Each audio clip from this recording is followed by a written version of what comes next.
Alright, Suriname. So, South America has everything you can imagine. It has everything from penguins to wrestling cholitas. But then you go up to the north and you find the three Guyana triplets. They are so hidden, secluded, and often forgotten. Basically, you take a ton of Asians, Africans, and put them in a new continent, and after 400 years, they somehow end up speaking Dutch. And there's a ton of Hindus.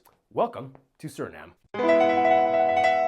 It's time to learn geography. No! Hey everybody, I'm your host Barbs. Get some Geography Now merch at geographynow.com. It's not selling out if it's your brand. So just a little disclaimer, I actually talked to many of you guys, the Surinamese geography peeps, and I was planning to visit Suriname for this episode, but literally all the flights were completely booked at the time of writing this script. All land borders were closed off to non-essential travelers. I even tried looking at like crossing the border from Guyana or like the Dutch Caribbean, like flying from Aruba. Nothing. In any case, the show must go on. I'm still gonna feature some of you guys in this episode with sent-in video footage. It's time to start off, so let's go to the globe.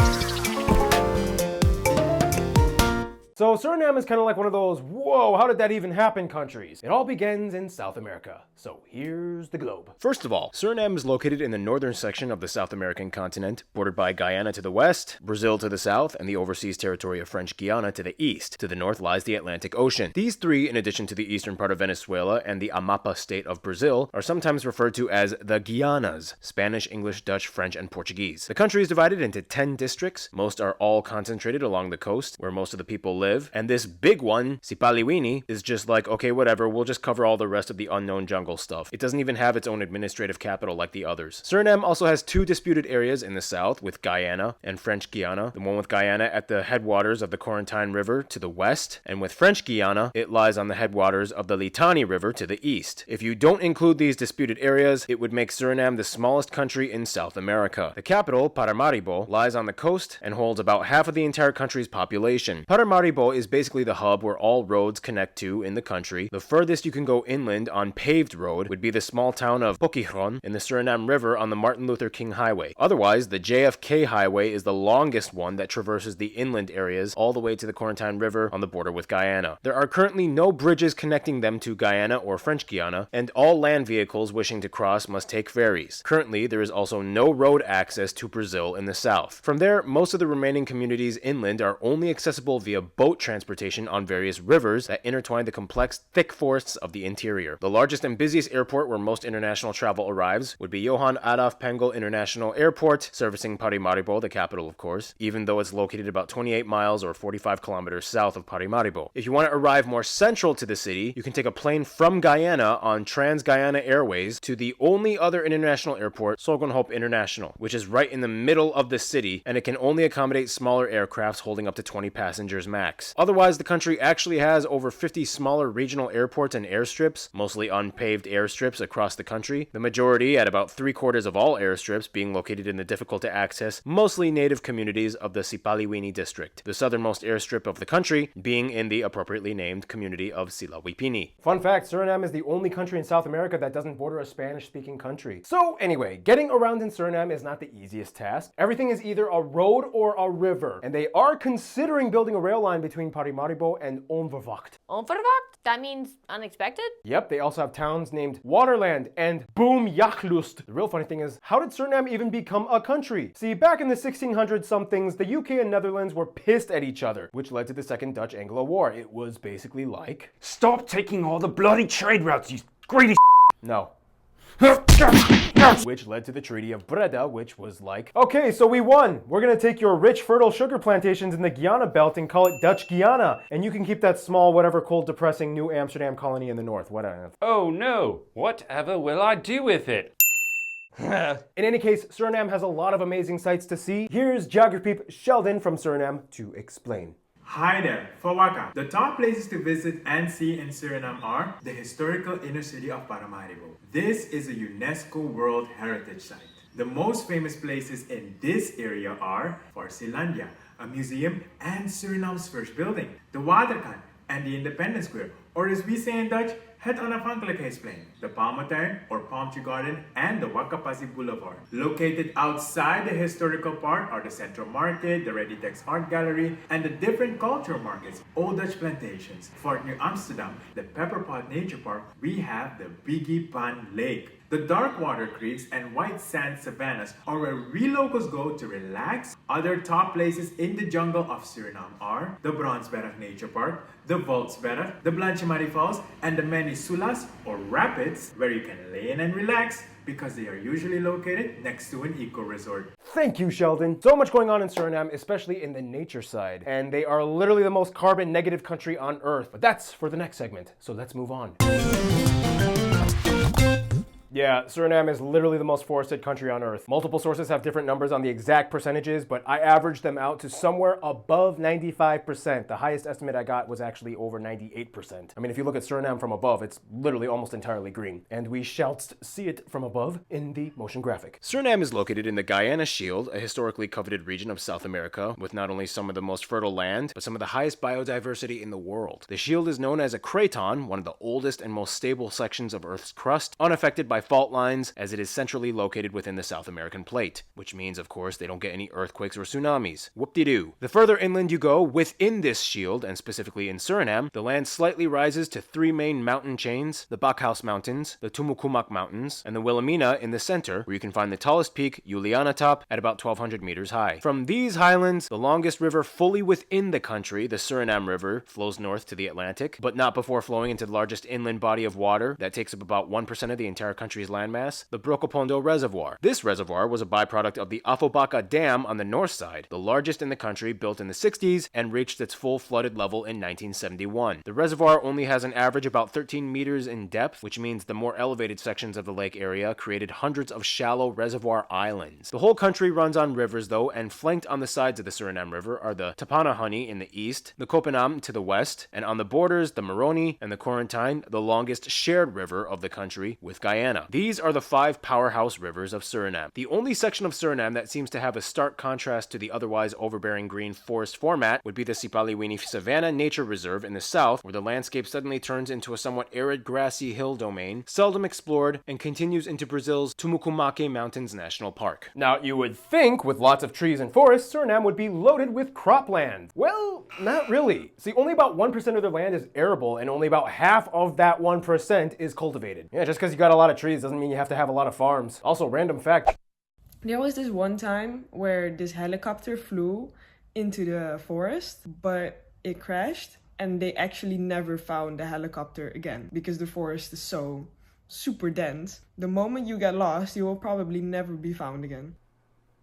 In terms of land exploitation, though, Suriname actually prefers to take the mineral route instead of the agricultural one. To this day, aluminum in the form of bauxite and gold are the largest export products of Suriname. Otherwise, Suriname has one more trick up their sleeves. They have been able to successfully extract oil from their offshore deposits, all produced by the state-owned company Staatsolie. I think I pronounced that right, I don't know. Also, random fact, there are currently no patent laws in Suriname, so if you are in Suriname, try not to be all like, I just had such a great idea, but I can't patent it. Anyway, one thing Suriname doesn't have to patent are their unique endemic animal species. And with that, here's Gary Harlow to explain.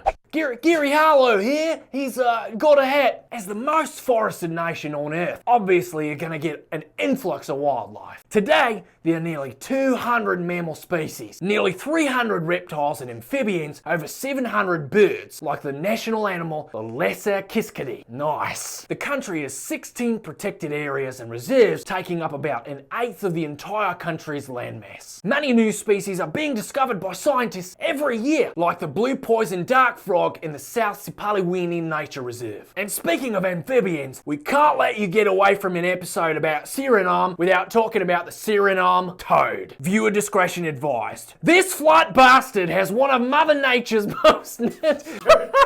My script writing. This flat bastard has one of Mother Nature's most strangest ways of being a mother in nature. The toads lay their eggs on their backs, which then fuse in with mother's skin. And from there, the eggs hatch and the fully formed babies pop out like bursting pimples from mommy's spine, leaving a pockety scarred backside resembling a honeycomb from hell. And speaking of babies, I got one of my own. Here's a photo to prove it. It's real. Minnie Harlow. He's a dad! He's a dad. He's a dad! He's a dad. Thank you, Gary, and congrats on your offspring. Suriname's culture is similar to that of the Caribbean, in which most people have gardens in their homes where they have access to tropical fruits and produce. And with that, why don't we let Surinamese geography Lakeisha explain a little bit more about the food. Take it away. So Suriname is a huge melting pot of different cuisines from all over the world. A dish, however, that we do find regularly in almost every single household is brown beans and rice. Some other notable dishes include piprewatra, which is a spicy soup, cassava bread, which is traditional to the Maroons, and herheri. These are often served with surgoed, which is pickled vegetables. Some snacks include bara, a savory fried Indian snack, boyo, a cassava and coconut cake, kiksi, which is a rum spice cake, and maizena cookies, which are cornstarch cookies with sprinkles on top. Drinks include dawit, which is a roast chendol drink, kasiri, made from cassava by the Amerindians in Suriname, and Marienburg rum, which is a Surinamese rum which can be up to 90%, which is crazy. I really gotta go now. Thanks, Lakeisha. Oh yeah, and remember on Fan Friday, Geography Mathis sent me this stuff, Surinamese egg cake mix? I literally saved it for this episode, and I'm gonna make it right now.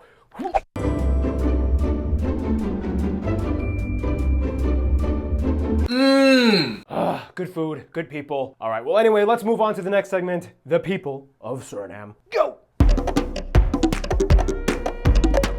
All right, you guys know this is my favorite part of the episode, not gonna lie. In Suriname, you might occasionally hear the phrase eenheid en verscheidenheid. Sorry, my Dutch is terrible. Like their neighbor Guyana, the entire country is essentially a hodgepodge of ethnic communities which have their own distinct backstories. We'll get into that in a second, but first, the graph. The country of Suriname has almost about 600,000 people and is the least populated country in South America. From there, the societal breakup gets a little interesting. The largest groups of people are the Afro-Surinamese, making up about 38% of the nation. However, within this group, there are two divisions, the Maroons at about 22% and the Creoles at about 16%. From there, the next largest community would be the Indo-Surinamese, taking up somewhere around 27% of the population, followed by the Javan Surinamese at about 14%. Amerindian natives make up about 4%. After that, the Chinese make up about 2%, Europeans at about 1%, and the remainder of the population is made up mostly of multiracial or other groups around the world, including the Lebanese, mostly Maronite, and even a small but surviving population of about 200 Jews. They use the Surinamese dollar as their currency. They use the types C and F plug outlets, and with Guyana, they are one of the only two countries in South America that drive on the left side of the road. Left side? That will never be a thing. Anyway, so as you can tell, Suriname is very mixed, and we have a lot to break down. First, the language. Dutch is the sole official language of the country, as it was a former Dutch colony. And in addition, the vast majority of the population also speaks Suriname-Tongo, which is an English-based Creole. It is the most widely used lingua franca amongst all the communities,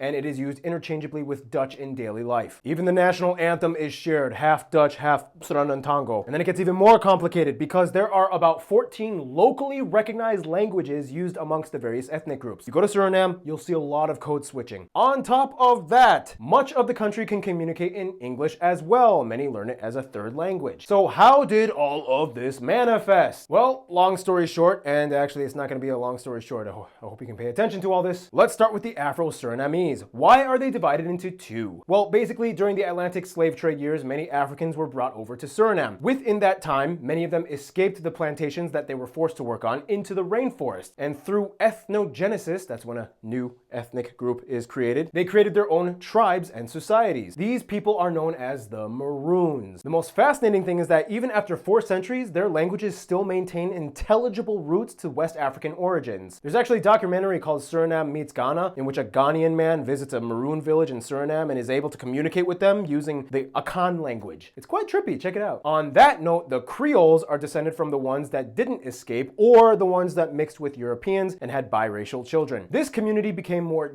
Dutchified, and they developed their own community completely different from the Maroons, despite both being considered black. Fast forward to the late 1800s, slavery was abolished, which meant that the Dutch brought in indentured servants from Indonesia and India and a bit from China as well. And speaking of which it's forced, the Chinese community is kind of divided into old school versus fobs. Basically, they came in three separate waves. A lot of quotes. The originals brought in from the 1800s and the 1940s, mostly Hakka and Cantonese in origin. Then the third wave of Chinese immigrants came in the 90s and so on, mostly Mandarin speaking. This group within the Chinese community is not as rooted as the old school class. Oh, and the Jews, of course, we almost forgot them. Suriname actually has the first Jewish settlement in the Americas, brought over by the British at Marshall Creek Settlement in 1639. Over the years and after the war times, most of them left, and today there are less than 200 people that claim Judaism as their religion in most recent censuses. Censi, whatever the plural is. Nonetheless, the legacy lives on, and today you can even see the Jewish temple in Paramaribo peacefully next to the mosque. They even share the same parking lot. On that note, religion. Christianity is the largest religion adhered to from people of all communities at just under half the country at about 48%. After that, the second largest religion, mostly held by the Indo-Surinamese, is Hinduism. Islam, mostly from the Javanese community, makes up about 13%, and the rest are other beliefs, mostly indigenous or unaffiliated. Now, there's a line in the national anthem that kind of signifies the social dynamic of Suriname. Wherever our ancestors come from, we are the ones that have to build and improve Suriname. It wasn't always peaches and cream getting to that point, though. Peaches and cream, I never say that. What the Anyway, the point, it wasn't always easy. After independence, things got a little messy, and it all centered around a weird political dance between these two people, Desi Bouterse and Ronnie Brunswick. Bouterse led a military coup that took over the country in 1980, and then it was like, hey Desi man, I've been your bodyguard for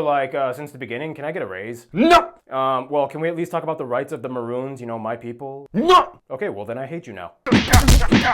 This led to Bouterse committing massacres and Brunswick hijacking the Afobaka Dam and threatening to flood Paramaribo if Bouterse refused to negotiate. During this time, many people fled Suriname, mostly migrating to the Netherlands or the Dutch Caribbean. Long story short, after the war settled, things cooled off, but then in 2010, it was like, Hey, Brunswick. Somehow I managed to make the largest political party in Suriname, but I only have 23 seats in parliament, and I need 26 or more. I know we hated each other in the 80s, but how about we get past that and cooperate? Because this time, with your 7 seats, Although this may seem weird on the surface to some of the viewers because there's a lot of contextual backstory from the past 2 decades that led up to this moment that we don't have time to explain, I'll just say, yes, let's cooperate. And that's how miraculously Bouterse became president again, twice, even though he had massacre convictions and an ongoing drug trafficking scandal with an over 20-year sentence from Europol should he ever step foot in Europe to enact an arrest warrant. Nonetheless, president! Surinamese politics. In any case, that's a lot of info to digest, so let's move forward. Despite all the confusing political upheaval, the people of Suriname still generally respect and coexist amongst each other pretty well. And one thing that definitely unites them is sports. Usually Art fills in for this part, for the sports part, but he's on vacation with his family. Why not? You left your dog here, man. Fun fact, this guy once took a massive diarrhea on Keith. True fact. So how about we just have our favorite Serbian come on in, Ivan, you remember him. the go-to. You're gonna have to be, Oh, okay, we're doing... You're gonna have to be Art today. What do you think? All right, take care. Does that work? What do you think? Do I look like your dad?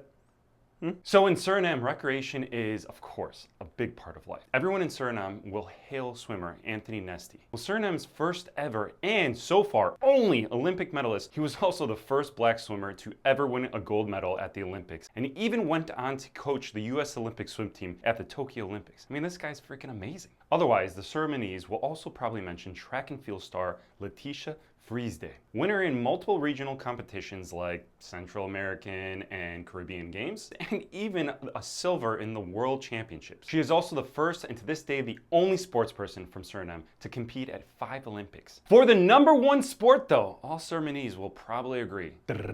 Soccer. Or we'll say, football. The funny thing is many players of Surinamese origin, like these guys, do really well. For the Netherlands, during conflict years, many of their parents immigrated, and yeah.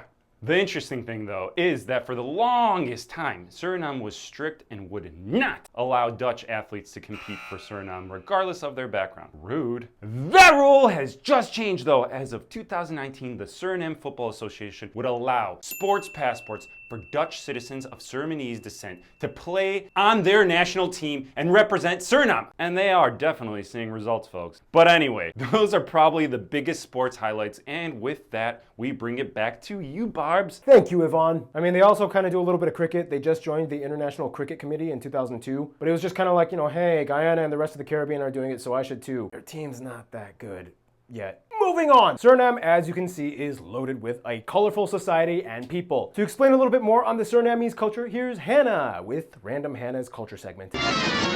Suriname, I am here. Yes, sir, I am. Get it? It's a pun. Ah!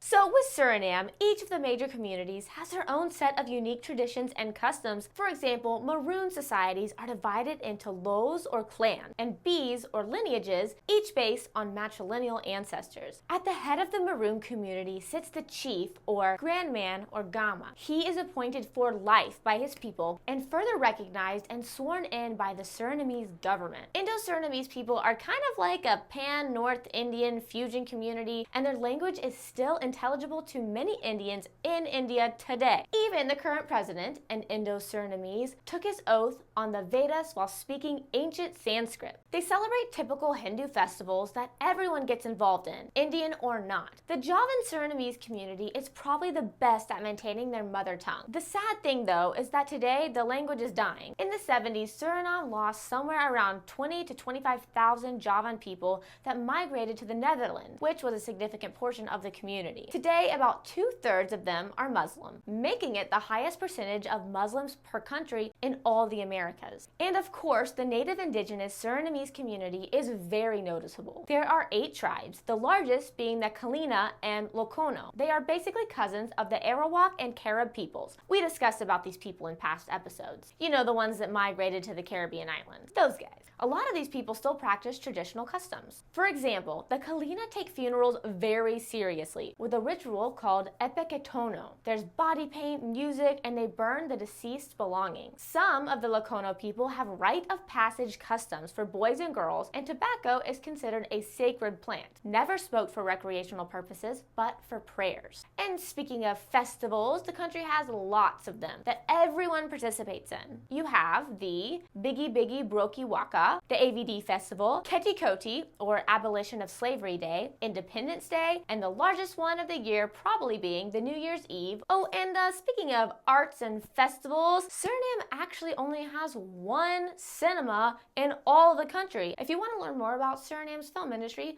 go watch the Filmography Now episode. I started a spin-off channel. Hannah has a spin-off. We do this every time. Hey, and with that, we have no choice but to go. Are you sure, Paul? We have no choice. It's coming.